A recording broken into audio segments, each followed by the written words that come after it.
everyone, it's Aliyah Orozco again with the one and only Tom Loeffler. Tom, how are you today? We're back again. I just saw you last weekend. We're back here at the Wildcard Gym. We have a media training here for the August 31st show at Chumash Casino. Great show coming up featuring Kane Sandovals.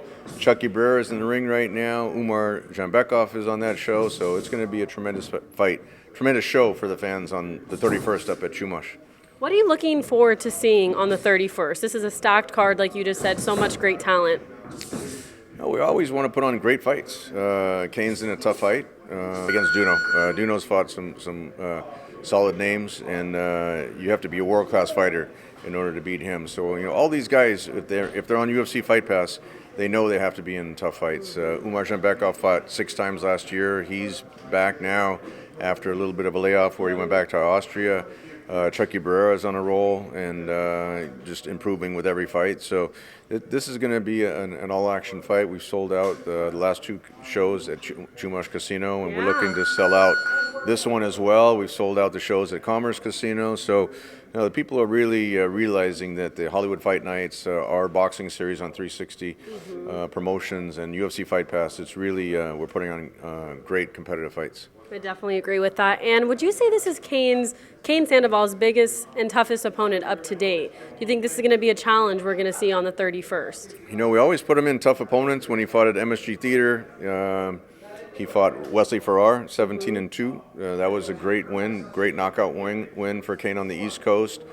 He's been in some tough fights, but each one seems to be tougher. And this one, I would say, is going to be on paper his toughest fight. But again, if we know, what we're projecting that Kane's going to become and the talent that he has, and learning with every fight, then this is a great matchup for him. How many fights away do you think he is from getting in the ring with a big name in the 140 weight-pound division? Because he's already like 13-0, right? So he's already climbing the rankings already. 13-0, 11 knockouts. That's impressive. He's right there, right on the verge of being in a world rating. So he'll be a couple more fights, and he's right there. So I would say another year and a half, we could see him challenge for a world title. That 140-pound division is really deep as well, and there's some great matchups for Kane in that division. And so we just came off a great fight last weekend. How are you feeling now? What about the outcome now that a few days have passed? I feel fine. Cecilia Brækhus won her world title fight.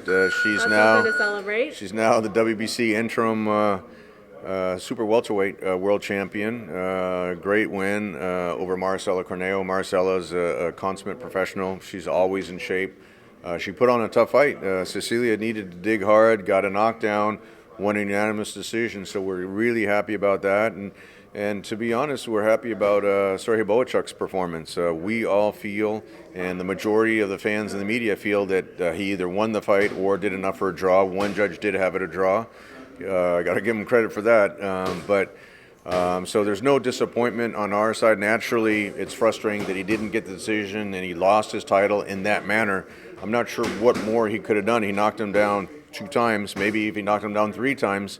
But with the 2 knockdowns and winning 4 other rounds, there's no question that he should have kept his title. But you got to give a lot of credit to both fighters, to Sergey Bohachuk and Virgil Ortiz, because it takes 2 to tango. Yep. They both came out very fast, set a tremendous pace. Right away. With throwing hard punches. Virgil had a 100% knockout ratio, which is now broken because he went the distance with Sergey Bohachuk, and Sergey.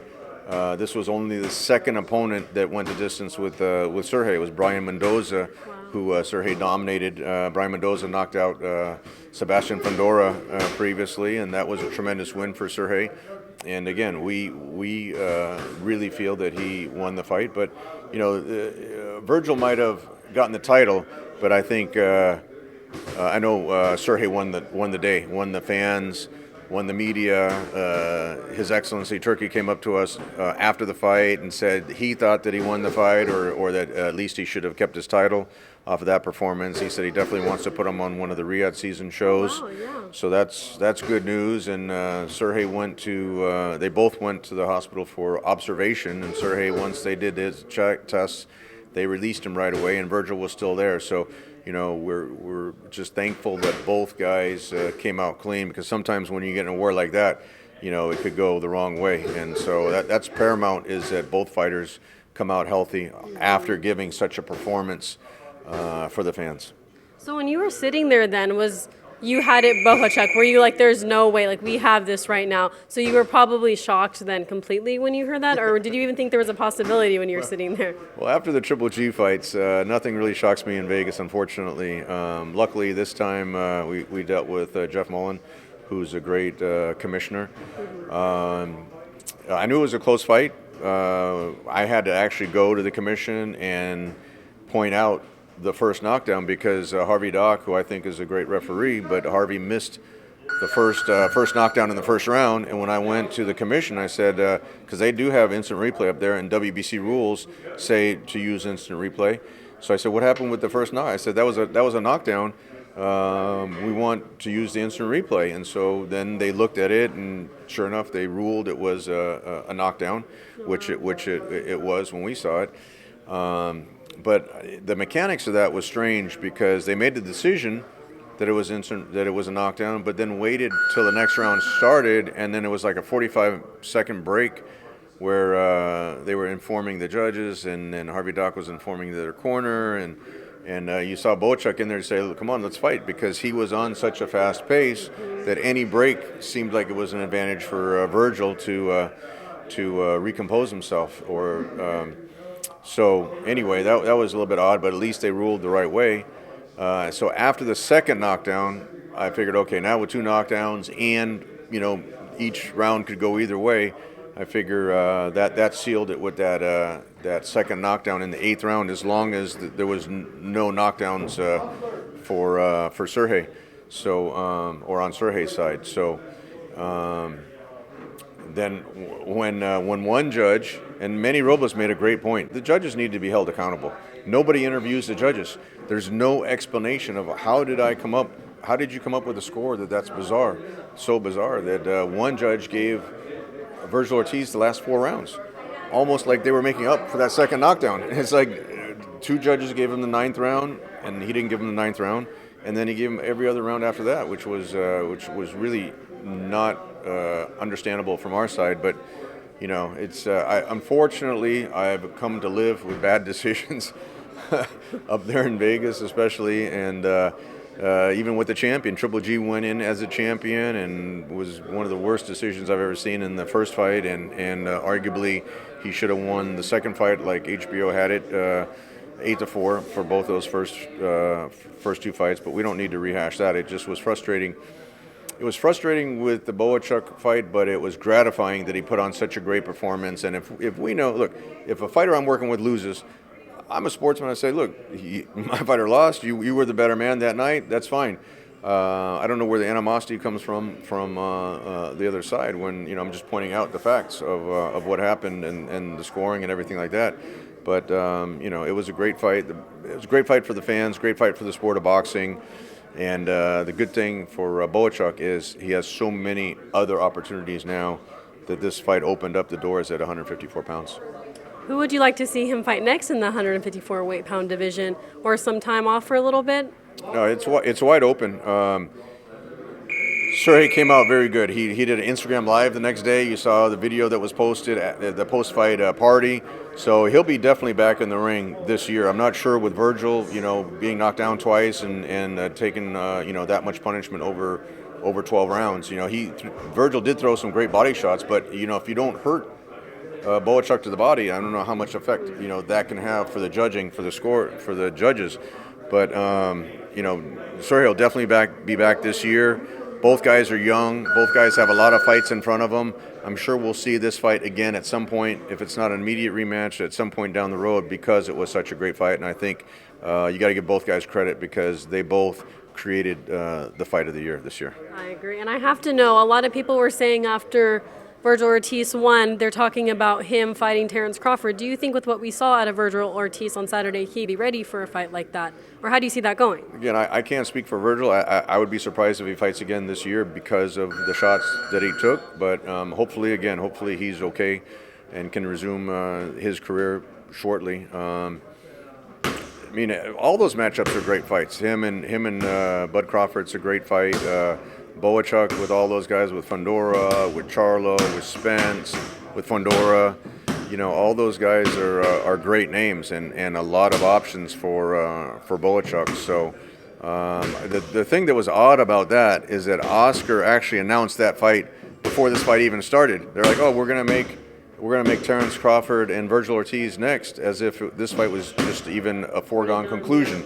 So I don't know what he discussed with the judges, but we definitely think that Bohachuk won. That doesn't mean that Virgil can't fight Crawford, because fighting a guy like Bohachuk and going the distance with Bohachuk is a huge accomplishment in and of itself. Even though he got up twice from 2 knockdowns, it was a big accomplishment for Virgil. So you can't take anything away from Virgil because he fought such a tough fighter in Bohachuk.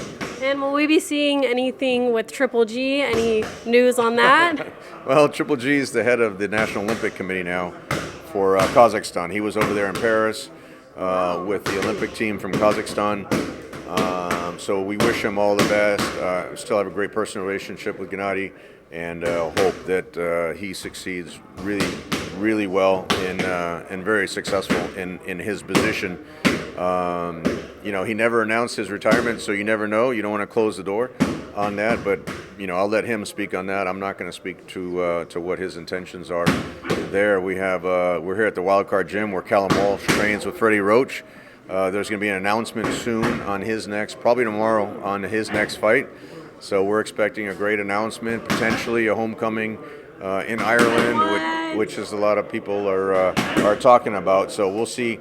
We'll see with the official announcement tomorrow how everything goes for Callum, and like I said, with this August 31 show at Chumash, we're staying very busy at 360 Promotions, and definitely thankful to Dana White for his support on putting our shows on UFC Fight Pass. Most definitely. My last question for you, we're going to end with a quick game.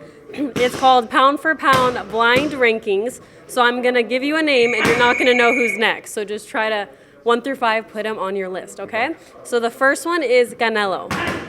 Canelo, I like. Canelo's done some great things in the sport.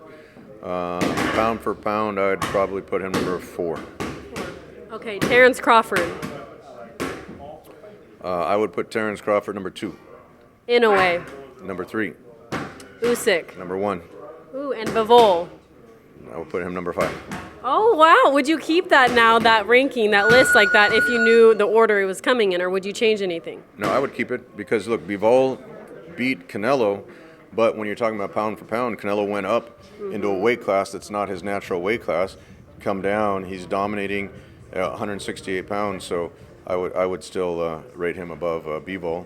But you know, any one of those top 5 ratings is a huge compliment for the sport. I just clearly think that Usyk is number 1. What he's accomplished, undisputed cruiserweight champion, beating 2 heavyweights in their prime that outweighed him by like 30, 40 pounds in AJ and in Tyson Fury. I mean, what he's accomplished in the ring, all these guys, Bud Crawford, in a way, they've all accomplished great things. But what Usyk has accomplished and being an Olympic gold medalist is just I don't think there's anyone else on his level.